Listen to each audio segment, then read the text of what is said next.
আপনি এই আমলটা করবেন হলো সকাল এবং বিকাল। সকালে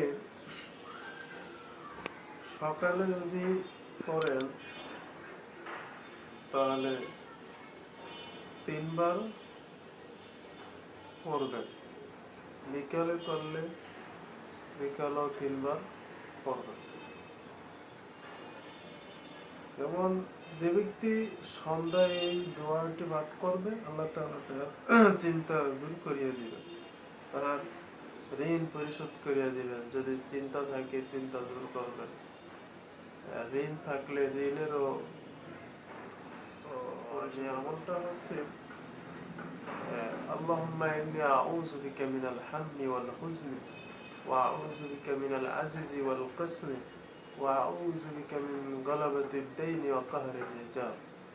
আমি আরেকবার বলছি আপনাদের সুবিধার্থে, আল্লাহুম্মা ইন্নী আউযু বিকা মিনাল হাম্মি ওয়াল হুজনি ওয়া আউযু বিকা মিন আজিজি ওয়াল কাসরি ওয়া আউযু বিকা মিনাল বুখলি ওয়াল জুবনি ওয়া আউযু বিকা মিন গালাবাতিদ দাইনি ওয়া কাহরির রিজাল।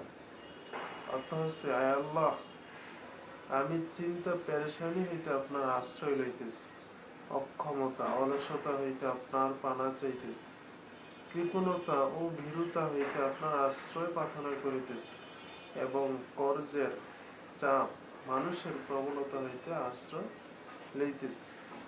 এই আমলটা যদি কেউ করেন, আশা করি তার অধিকাংশ অনেক বিপদই কেটে যাবে এবং এটা খুবই পরীক্ষিত, এফেক্টিভ। তো আজকের মতন এতটুকুই। সকলে ভালো থাকবেন, সুস্থ থাকবেন। আসসালামু আলাইকুম ওয়া রাহমাতুল্লাহি ওয়া বারাকাতুহু।